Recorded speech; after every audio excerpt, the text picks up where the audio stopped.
I received this item free discount in exchange for my honest review.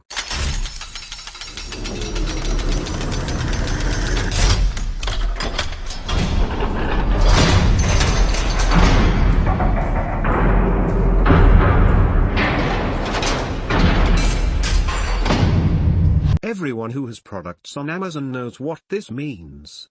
Companies or entrepreneurs are trying to game the review system using services such as Snagshout.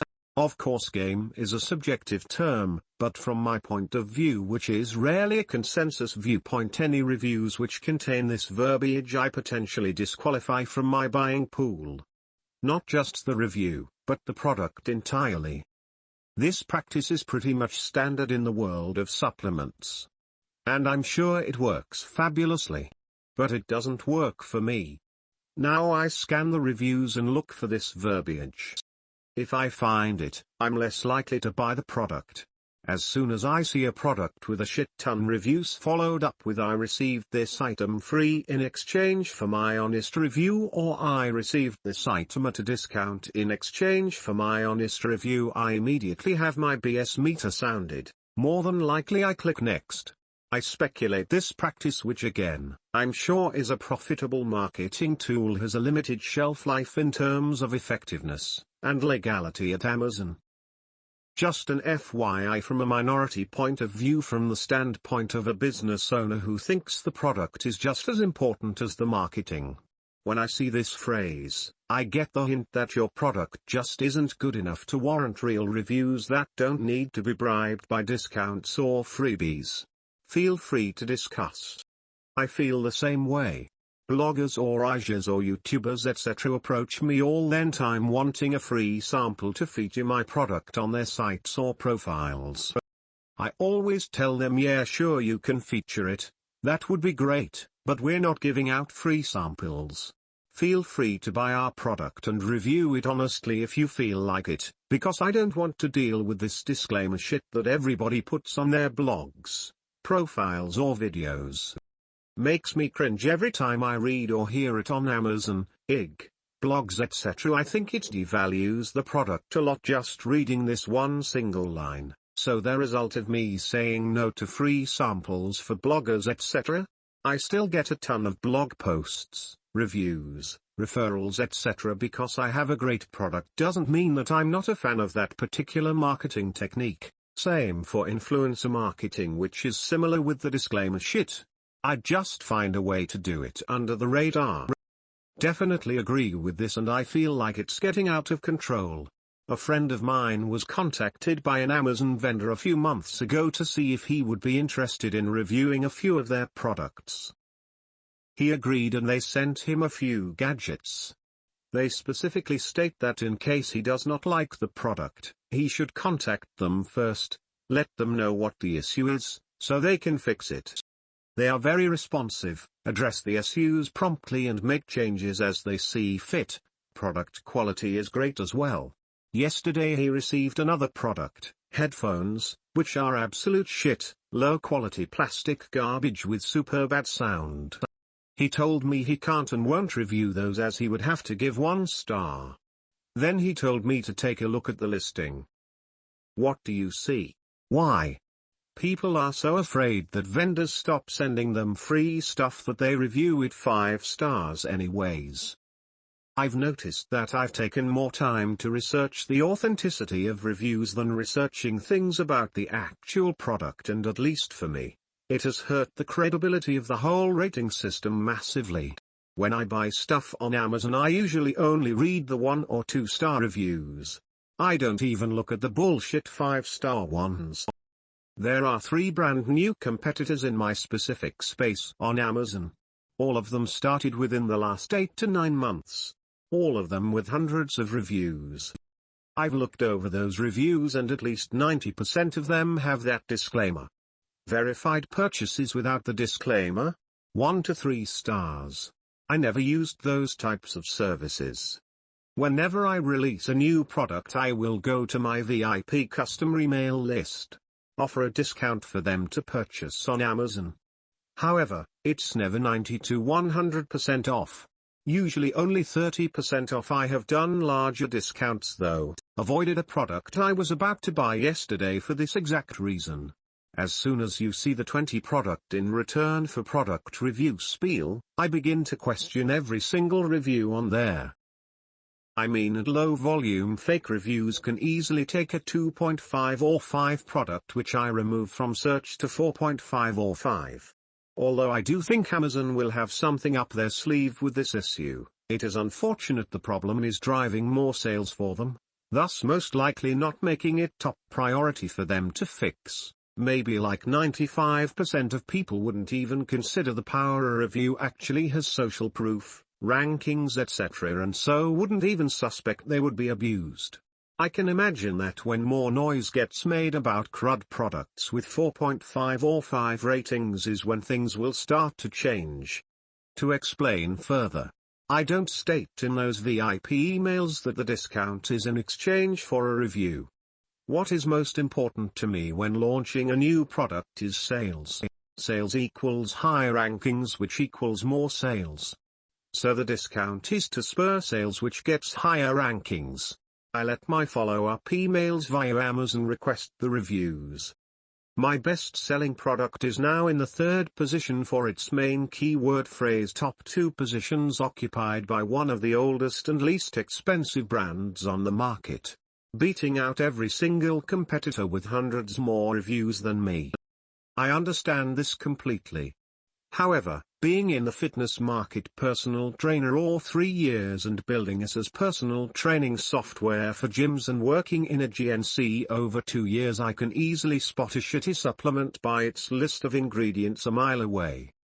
That being said, a supplement company, no need to name them, so it doesn't seem like I am promoting them, recently had a rep send me free product in exchange for a review. Over $100 worth. A month's supply of a few different types. To be honest, it was worth it, and in this company's particular case, they are on the verge of really either failing or striking it huge in the sub-market. So in their case I can understand why they might do this. If they give one person free subs, in exchange for review, and 2 other people buy, well, they are just taking advantage of an opportunity to scale. I think it really depends on the industry that you are in. With mine, it is very common for manufacturers to send out samples to big names and no one thinks anything of it for the most part, depending on the reviewer's reputation. I have done it in the past when I was just launching my new brand of products, but now I follow a model more like what does. I think for the average people, consumers not producers, they don't think twice about it for the most part. Not sure about that. Some of my bad reviews, the few I've read, because I rarely read them, for say something like, I'm not sure how this book got all these great reviews, must be DeMarco's millionaire buddies, or he paid for them. I think people are generally skeptical. Those are the same people who would have given you a great review if you offered the book to them for free. Unfortunately, I did discount some of my product when I launched, and the first review now has that disclaimer, which sucks. What sucks is that I didn't even want reviews from people who got discounts. I just wanted sales. But I think that they were so used to having to do reviews that they wrote reviews. Now, I just lower my price to get the sales up. But it does suck on Amazon now. I go to the reviews and look at the date of the first review. If it's 2015 and they have 600 reviews, I move to the next product. But any product that has reviews starting from 2010 to 2013, I generally will believe their review count.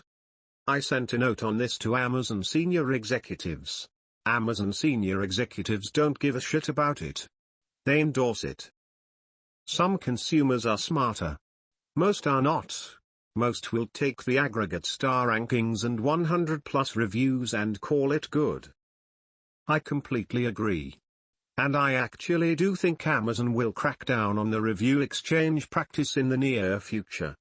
This past year they took care of all the fake or purchased reviews, and sued most all of the companies and individuals that sold those reviews. Exchanging reviews has become a bit out of hand. And I just think it's a matter of time before Amazon does something about it. Amazon sponsors it currently. Interesting.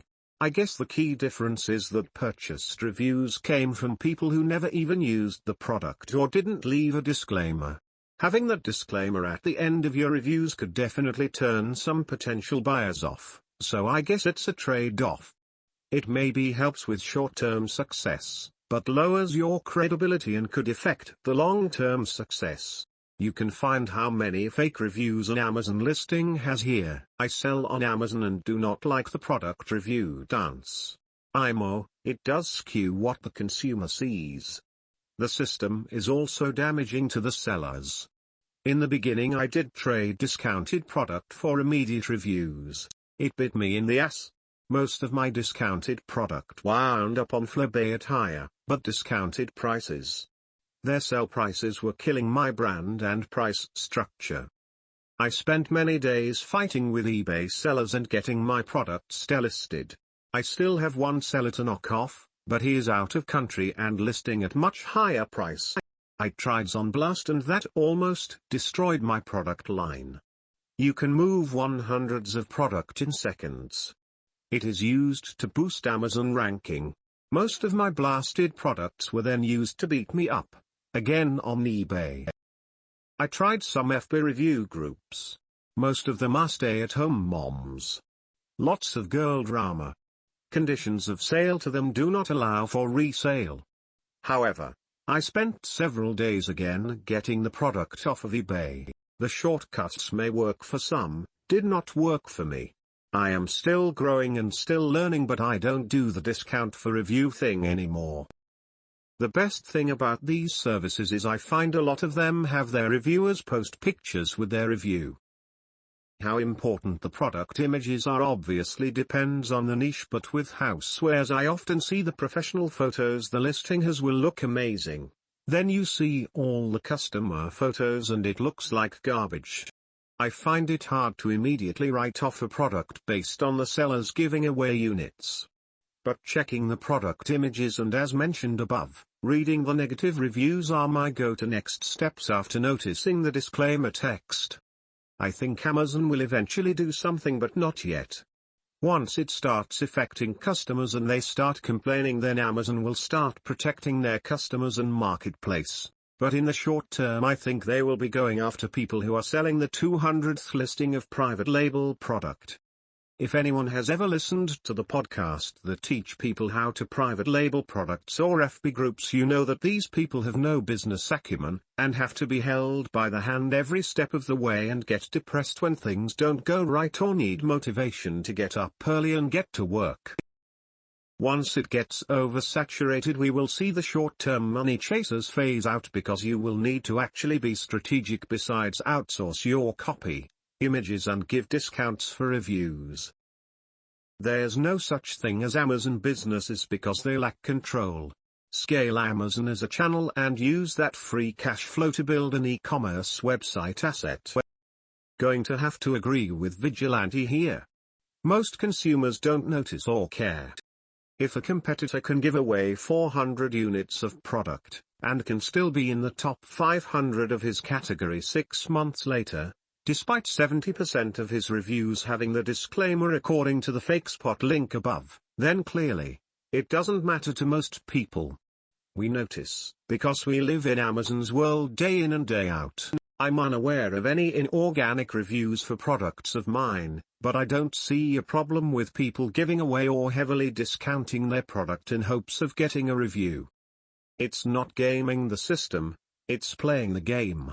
Whether you flat out ask for a review in exchange for the free or discounted product, or do it a few days later in a follow-up email, it's the same thing, and don't try and pretend that it's not.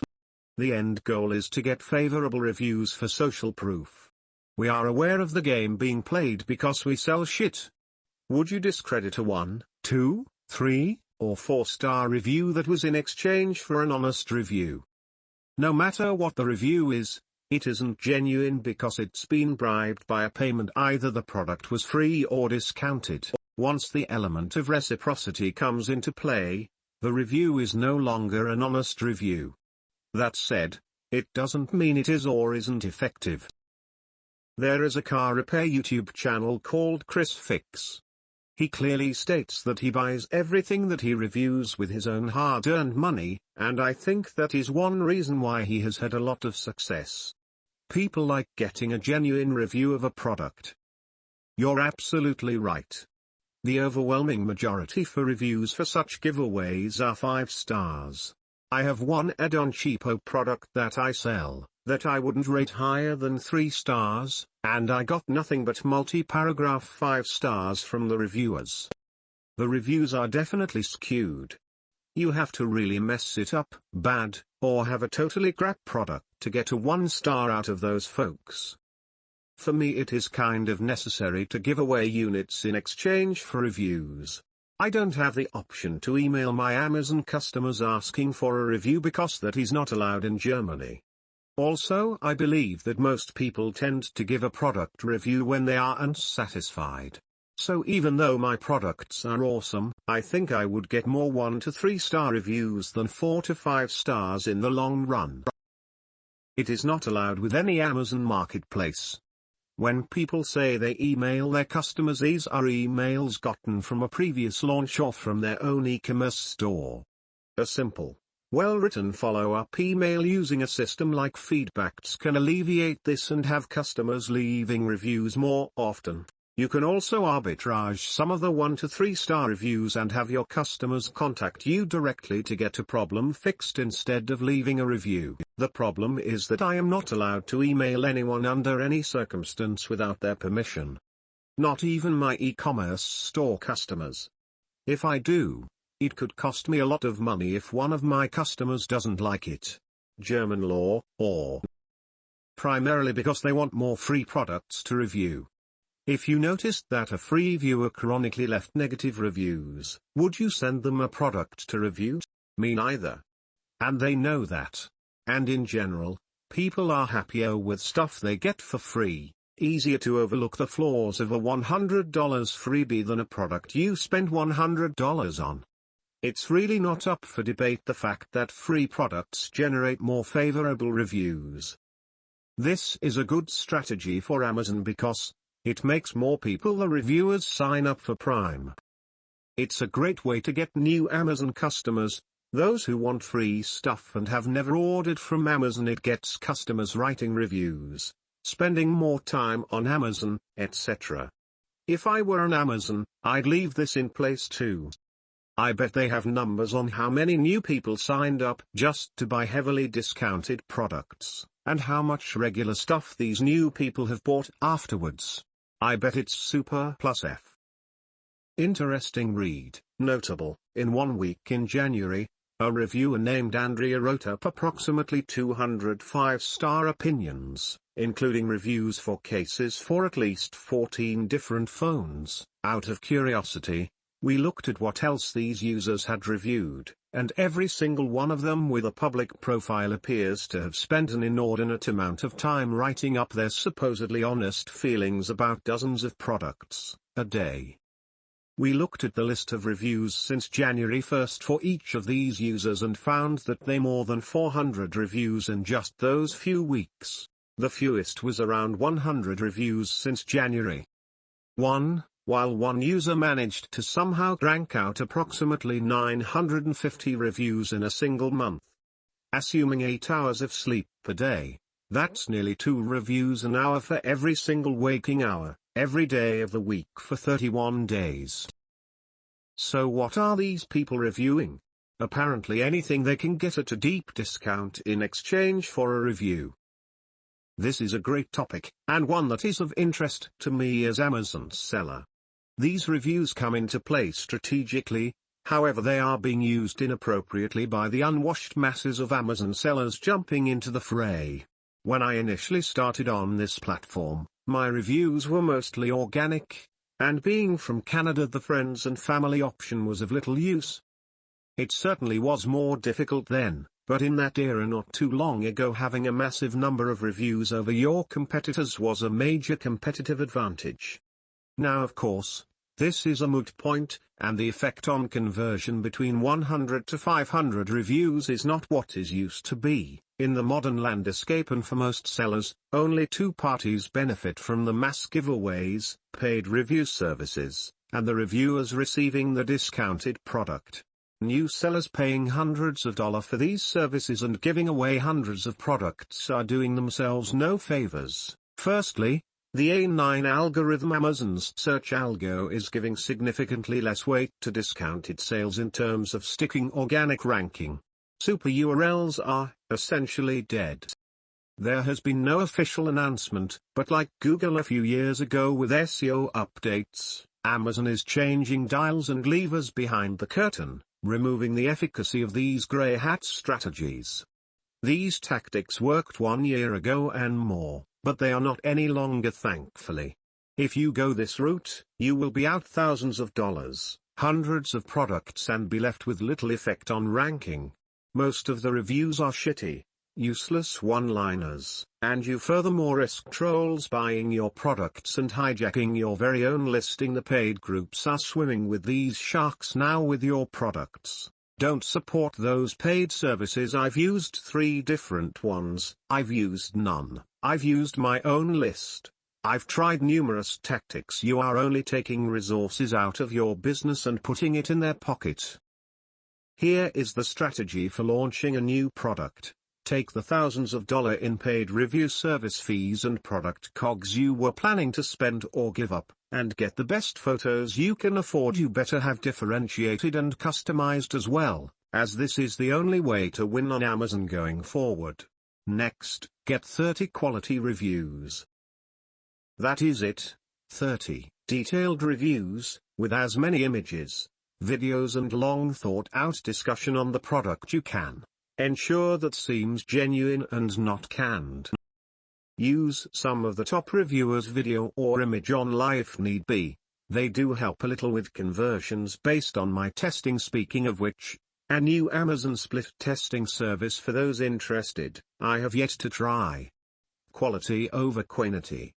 People actually read reviews, not just look at the number of them, remember?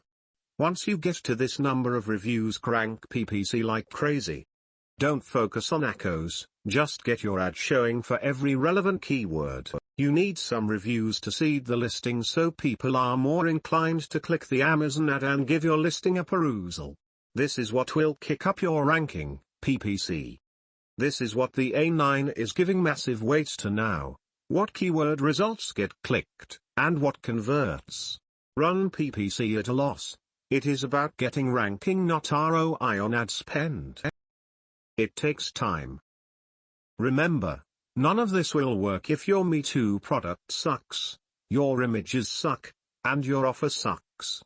Review count is no longer a major competitive advantage. On that note, remember, the only sustainable competitive advantage is your ability to learn faster than the competition. Even if you lose with your ACOS metrics, if you are still making conversions for those words, you will get ranking.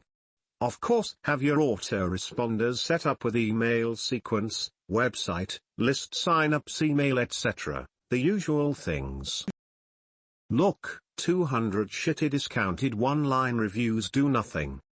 Just look around Amazon at the graveyard of failed products with hundreds of reviews and BSRs 90k plus. It's crazy.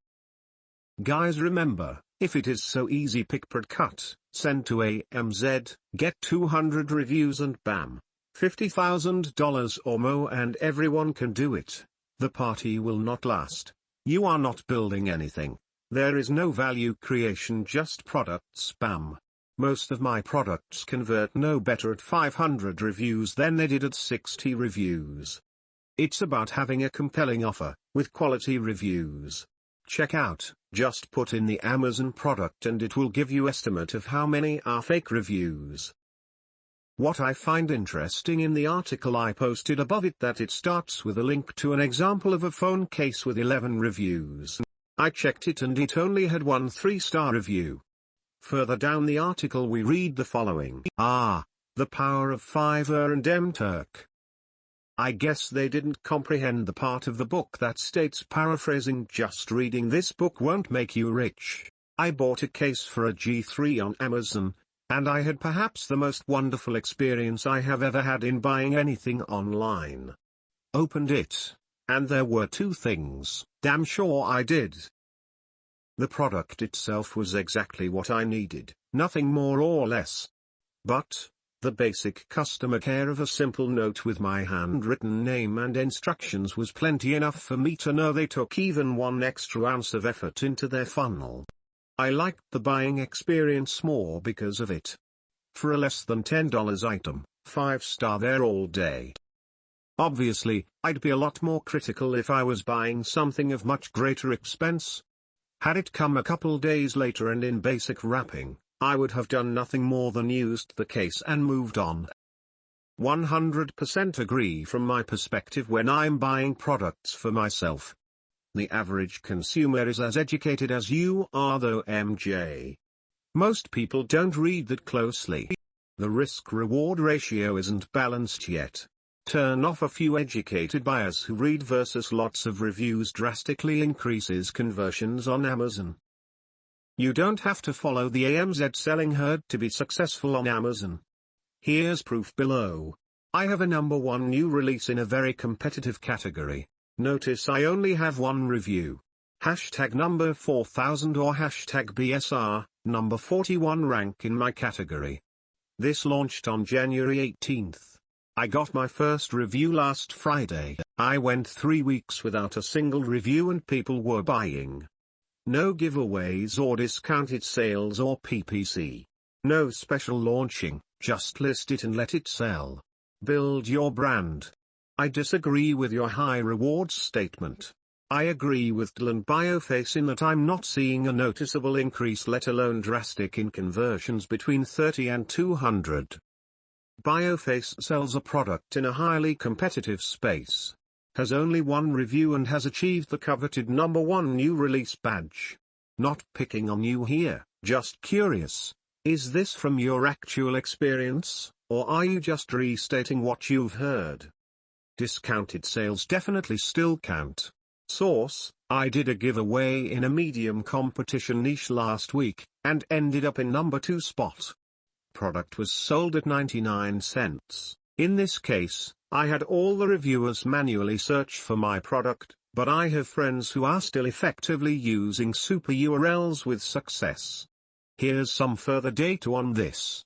This is what I built from premise from nothing is 100% certain in marketing, though, as I'm sure you know.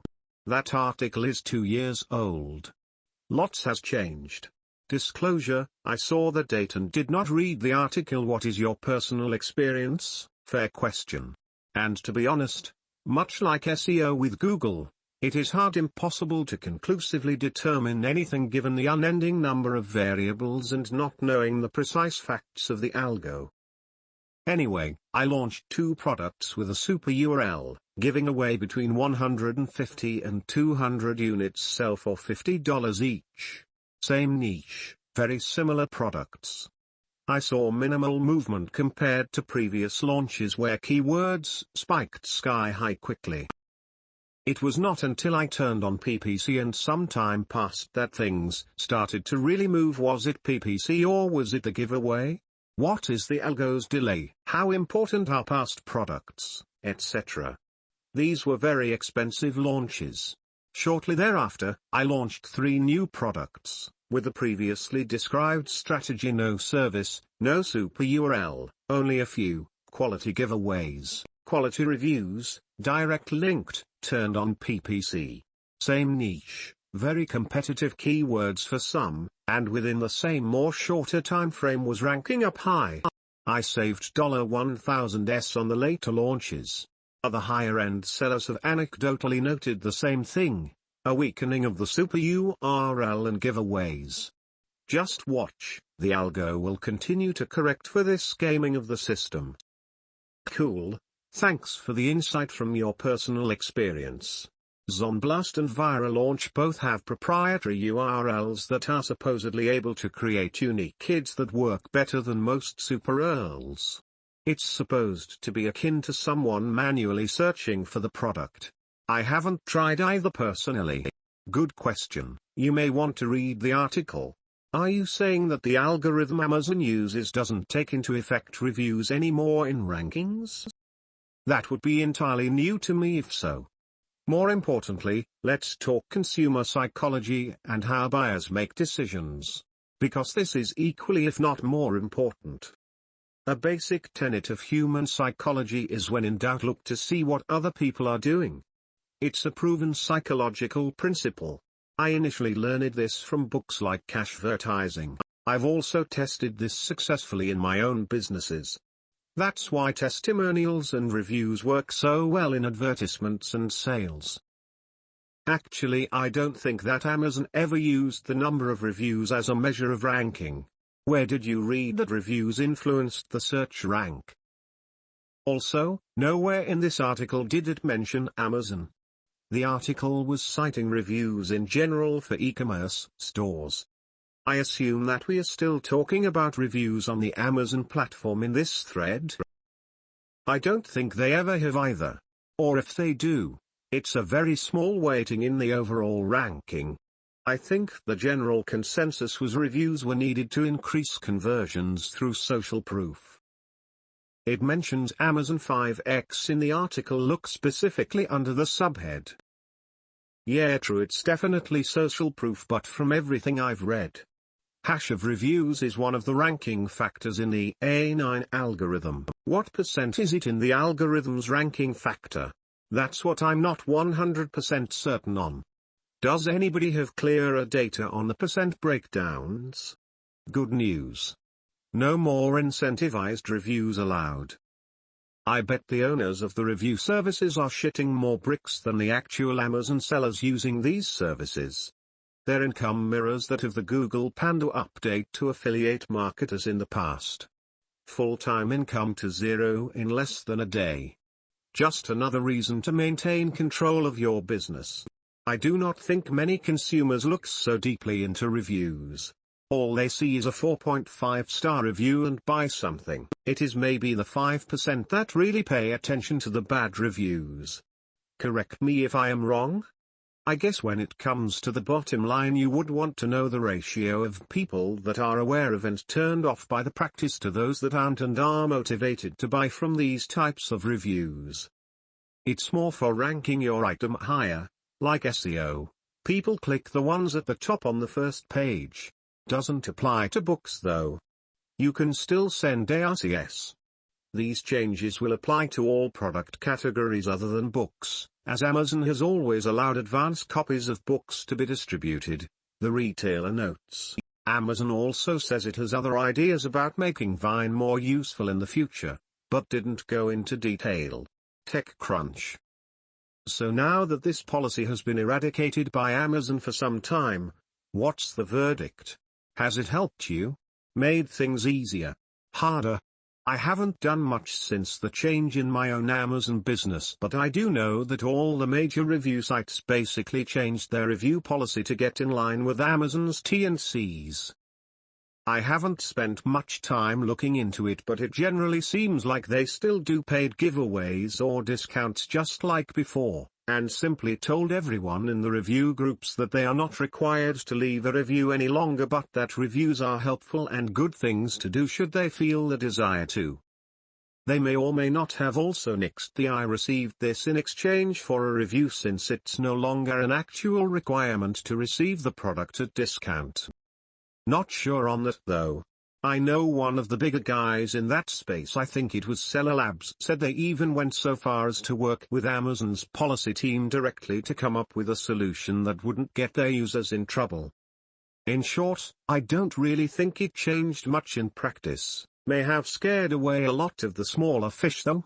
Also, Amazon did a large cull of reviews which may have disparaged some folks. Which goes to show that even when you follow Amazon's rules at the time, they can change the rules and hold you accountable in retrospect. I've also heard rumors that Amazon has heavily discounted the algorithmic weighting given to discounted products and the associated reviews, so it may no longer be possible or harder to get ranking and KW boosts through giveaways and discounts, even if you do get the actual review for it.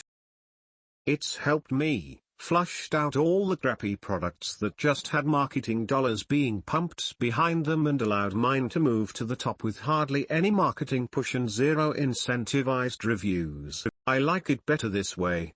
makes it harder for the competition to get a ton of fake reviews. I still do small 30 to 50 units $1 giveaways to launch products and secure search rank. I just don't ask people to leave reviews anymore. I'll just get the reviews organically with email follow-up sequences. My launches primarily keep the sale price at slightly above break-even, until my search rank is where I want it, then I raise price. This, plus very aggressive Amazon PPC and AMS headline ads, does very well for me.